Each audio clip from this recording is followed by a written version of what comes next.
Praise the Lord. எல்லாரும் எப்படி இருக்கீங்க? நல்லா இருக்கீங்களா? எல்லாரும் நல்லா இருப்பீங்கன்னு சொல்லி ஆண்டவருக்குள்ள விசுவாசிக்கிறேன். இன்றைய காலை வேளையில் எல்லாருக்கும் என் அன்பின் வாழ்த்துக்கள். குறிப்பாக பிறந்த நாள், திருமண நாள் காணுகிற ஒவ்வொருவருக்கும் என் அன்பின் வாழ்த்துக்கள். இன்னைக்கு சிந்தித்து தியானிப்பதற்காக எடுத்துக்கொள்ளப்பட்ட வேத வார்த்தை, எதிரியின் கண் முன்னே நீங்கள் நன்றாயிருப்பீர்கள். ஆம் பிரியமானவர்களே, உங்கள் வாழ்க்கையில் நீங்கள் எங்கே நான் எதிரியின் கண் முன்ன கஷ்டப்படுவேனோ, துன்பப்படுவேனோ, வருத்தத்தோடு இருப்பேனோ அப்படின்னு சொல்லி கலங்கி போயிருக்கிற உங்களை பார்த்து தான் ஆண்டவர் சொல்கிற வார்த்தை, எதிரியின் கண் முன்ன நீங்கள் நல்லா இருப்பீங்க. வாழ்க்கையில் வறுமையின் பிடியில் தான் நான் வாழ்ந்துட்டு இருக்கிறேன், வேதனையின் மத்தியில் தான் நான் வாழ்ந்துட்டு இருக்கிறேன், அவமானத்தின் மத்தியில் தான் நான் வாழ்ந்துட்டு இருக்கிறேன். என்னை சூழ்ந்து எத்தனையோ எதிரிகள் எனக்கு எதிராக இருந்தாலும் நான் ஆண்டவரை மட்டும்தான் விசுவாசிச்சுட்டு இருக்கிறேன். ஆண்டவர் என் வாழ்க்கையில் ஒரு அற்புதம் செய்ய மாட்டாரா? நான் எதிர்பார்க்கிற காரியத்தில் ஒரு அதிசயம் செய்ய மாட்டாரா? நான் எதிரியின் கண் முன்ன கஷ்டப்பட்டுருவேனோ, நான் தலை குனிஞ்சிருவேனோ அப்படின்னு சொல்லி பல நேரம் கவலையோடு நீங்கள் இருந்துட்டு இருக்கலாம். உங்களை பார்த்து தான் ஆண்டவர் சொல்கிறாரு, எதிரியின் கண் முன்ன நீங்கள் நன்றாக இருப்பீர்கள். இப்போ நம்ம பைபிளில் உபாகமம் 19வது அதிகாரம் 13வது வசனத்தை எடுத்து நம்ம படிக்கும்போது, உன் கண் அவனுக்கு இறங்க வேண்டாம், குற்றமில்லாத இரத்தப்பழியே இஸ்ரவேலை விட்டு விலக கடவாய், அப்பொழுது நீ நன்றாயிருப்பாய். பாருங்க, இந்த வசனத்தில் லாஸ்ட் உள்ள சென்டென்ஸை நீங்கள் பார்க்கும்போது தெரியும், அப்பொழுது நீ நன்றாயிருப்பாய்.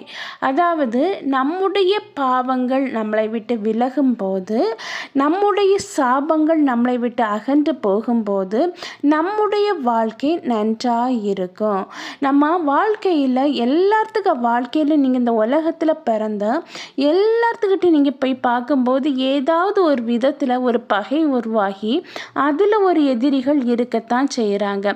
நம்ம எவ்வளோதான் எத்தனை காலம் நம்ம எதிரி இல்லாமல் வாழணும், நம்ம ஆண்டவருக்கு ஏற்ற பிள்ளை நம்ம வாழணும்னு நினச்சா வர சில டைம் என்ன ஆகுதுன்னா, நம்ம எந்த ஒரு பிரச்சனைக்கும் போகாமல் இருந்தாலும் அந்த பிரச்சனை நம்மளை நோக்கி வருது, நமக்கு எதிரிகளை ஃபார்ம் ஆகுது. அப்போது நம்ம எதிரியாக யாரையுமே நினைக்காம இருந்தால் வர நம்ம பிறருடைய கண்களுக்கு எதிரி மாதிரி தோணுது.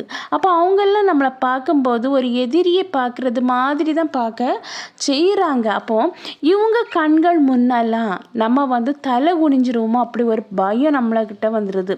ஏன்னா நம்ம ஆண்டவர் தான் இந்த உலகத்தில் உயிருள்ள தேவன் அப்படின்னு சொல்லி நம்ம விசுவாசிச்சுட்டு இருக்கிறோம்.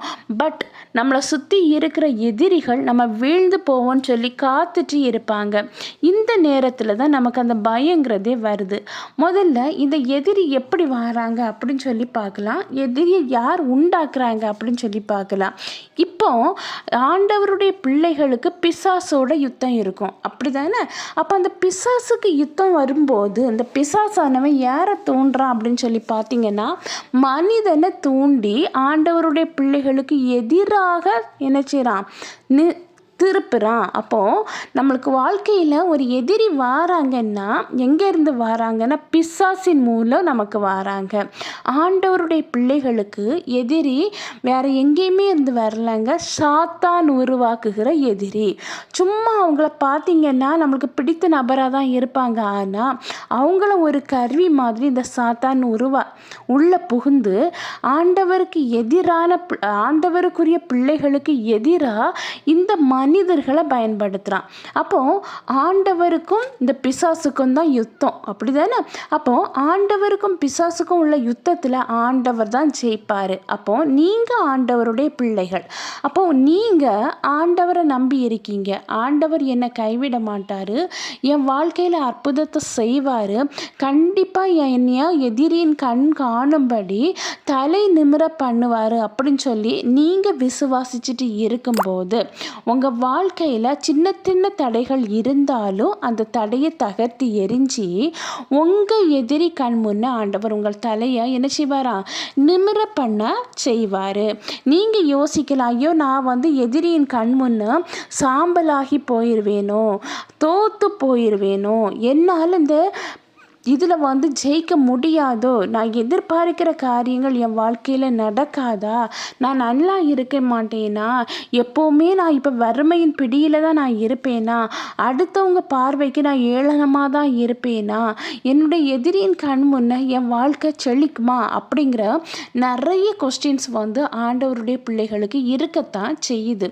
இன்றைக்கி ஆண்டவர் என்ன சொல்கிறாருன்னா, இந்த எதிரியின் கண் முன்னே அவர் உங்களை வழி நடத்த ஆயத்தமாக இருக்கிறாரு.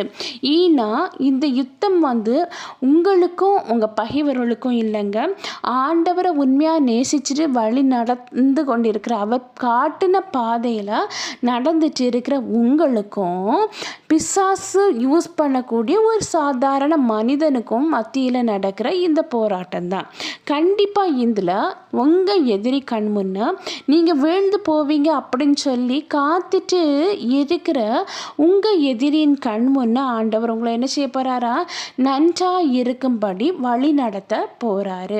அதனால நான் எங்கே அந்த எதிரி கண் முன்னே நான் வீழ்ந்துருவேனோ, எதிரியின் கண் முன்னே நான் தோற்று போயிடுவேனோ அப்படிங்கிற அந்த அச்சத்தை இன்னைக்கு நீங்கள் விட்டுட்டு கண்டிப்பாக ஆண்டவர் இந்த எதிரி கண் முன்னே என் வாழ்க்கையை பிரகாசமாய் மாற்றுவார், என் வாழ்க்கையில் ஒரு அற்புதத்தை செய்வார் அப்படின்னு சொல்லி நீங்கள் விசுவாசிக்கணும்.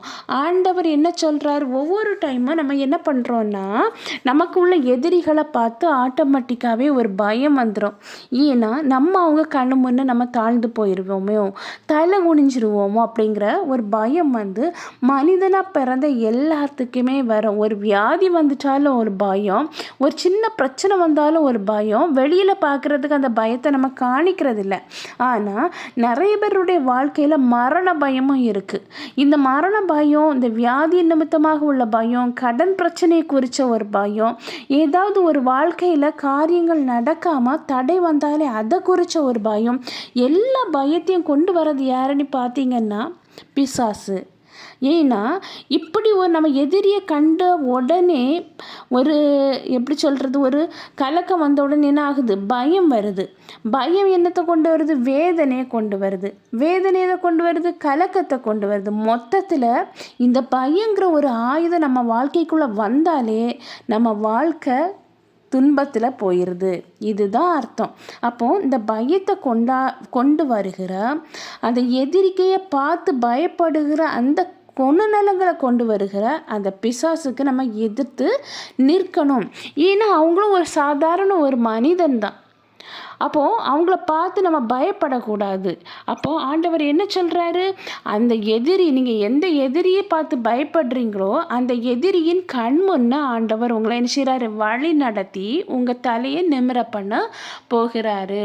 இப்போ நம்ம பைபிளில் ஏசாயா 41வது அதிகாரம் 13வது வசனத்தை எடுத்து நம்ம படிக்கும்போது, நான் உன் வலது கையை பிடித்து பயப்படாதே, நான் உனக்கு துணை நிற்கிறேன் என்று சொல்லுகிறேன். பாருங்க, ஆண்டவர் என்ன சொல்றாரு, பயப்படுகிற எதிரியை பார்த்து கலங்கிட்டு இருக்கிற உங்களை பார்த்து சொல்ற வார்த்தை, நான் உன் வலது கையை பிடித்து பயப்படாத, நான் உனக்கு துணை நிற்கிறேன்னு சொல்றாரு. பயப்படாத என் அருமையான மகனே, என் அருமையான மகளே, நீ பயப்படாதே, நீ பயப்படாதே, எதிரியை பார்த்து நீ பயப்படாத, நான் உனக்கு துணை நிற்கிறேன். என்ன பண்ணுறேன்னா, உன் வலது கையை பிடித்து நான் உன்னை வலது கையை பிடிப்பேன். உன் வலது கையை பிடிச்சு நான் உன்னை வழி நடத்துவேன். நீ பயப்பட்டு போய் நடக்க பலனற்று போய் இருக்கிற உங்களை பார்த்து தான் ஆண்டவர் என்ன சொல்கிறாருன்னா, எதிரியை பார்த்து பயப்படுகிறாயா, உன்னை சுற்றி இருக்கிற சூழ்நிலைகளை பார்த்து பயப்படுகிறாயா, இந்த சூழ்நிலையில் நம்ம பயந்து, அதாவது இந்த சூழ்நிலையில் நம்ம தோற்று போயிடுவோமோ, ஏன்னா சூழ்நிலை அப்படி இருக்குது.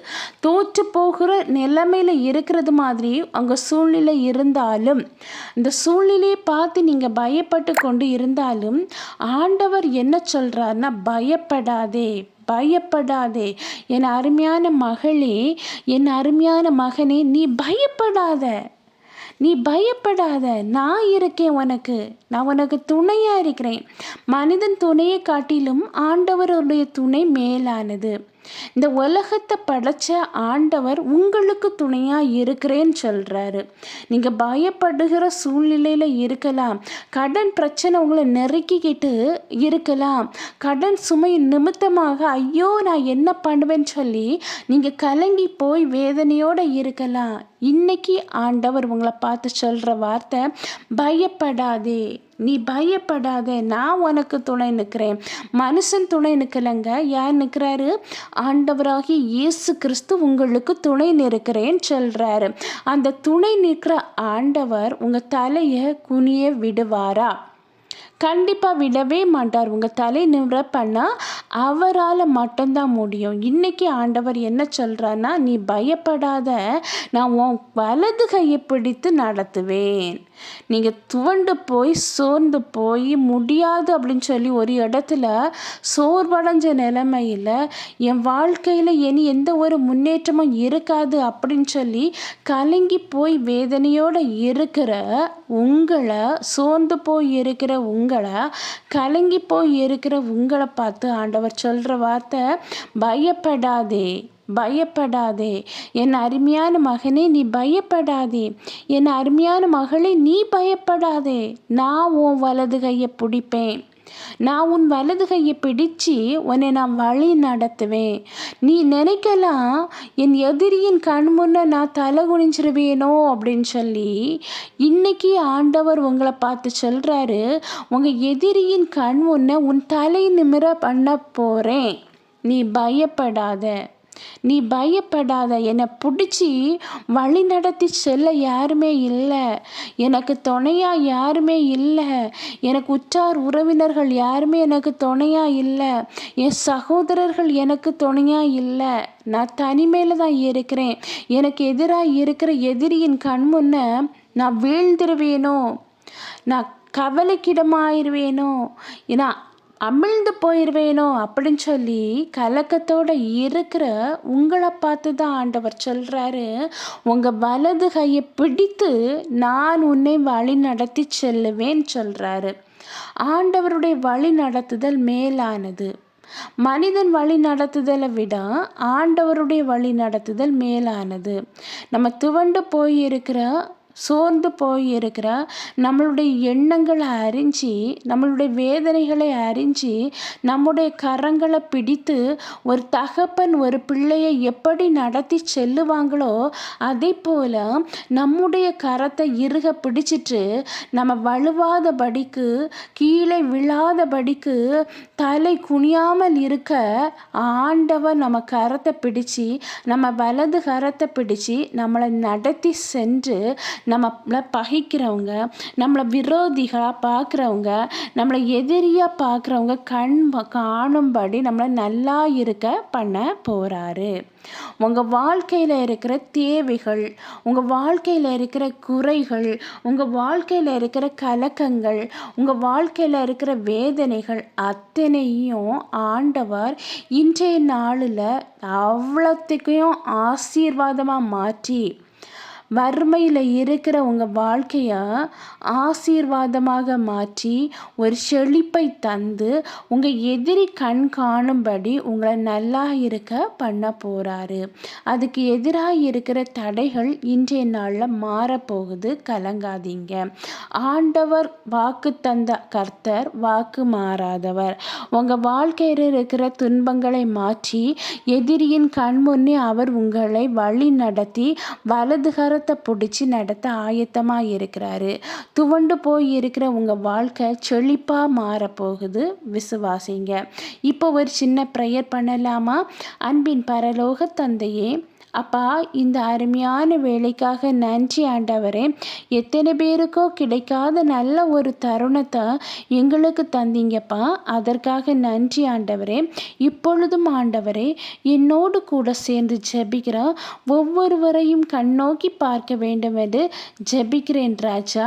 அப்பா, அவங்க வாழ்க்கையில் இருக்கிற பாரங்கள், பிரச்சனைகள், கடன் சுமைகள், வேதனைகள், நிந்தனைகள், அவமானங்கள், வியாதிகள், சோர்வுகள் அனைத்தையும் அப்பா நீங்கள் அறிஞ்சிருக்கீங்கப்பா. அதில் இருந்தெல்லாம் ஒரு பெரிய விடுதலை கொடுக்க வேண்டும் என்று ஜெபிக்கிறேன் ராஜா. சமாதான கர்த்தர் சமாதானத்தை கொடுக்க வேண்டும் என்று ஜெபிக்கிறேன்ப்பா. எதிரிகளை கண்டு கலங்கி போயிருக்கிற, துவண்டு போயிருக்கிற மக்களுக்கு எதிரியின் கண் முன்னே அப்பா அவங்கள சுகமாக இருக்க பண்ணி, நன்றாக இருக்க பண்ணி, ஆசீர்வாதத்தை கொடுக்க வேண்டும் என்று ஜெபிக்கிறேன்றப்பா. அப்பா, அவங்க வாழ்க்கையில் ஒரு ஆசீர்வாதத்தை கட்டளையிட போவதற்காக நன்றி ஆண்டவரே. அதிசயத்தை கட்டளையிடுவதற்காக நன்றி. ஒவ்வொருவருடைய வாழ்க்கையில் நீங்கள் அற்புதம் செய்வதற்காக நன்றி. முற்றிலுமாக தாழ்த்தி உம்முடைய கரத்திலே ஒப்படைக்கிறேன். நீங்கள் பொறுப்படுத்தி வழி நடத்தி செல்லுங்க. மீட்பர் இயேசுவின் மூலம் ஜெபங்கேளும் அன்பு நிறைந்த பரம தந்தையே, ஆமீன் ஆமீன். கர்த்தர் உங்கள் ஜெபத்தை கேட்டிருக்கிறாரு. உங்கள் வாழ்க்கையில் எதிரியின் கண் முன்ன நீங்கள் நல்லா இருக்க ஆண்டவர் கிருபை பாராட்டுவார். கர்த்தர் தாமே இவ்வார்த்தைகளை ஆசீர்வதிப்பாராக. ஆமீன் ஆமீன். ஹல்லேலூயா.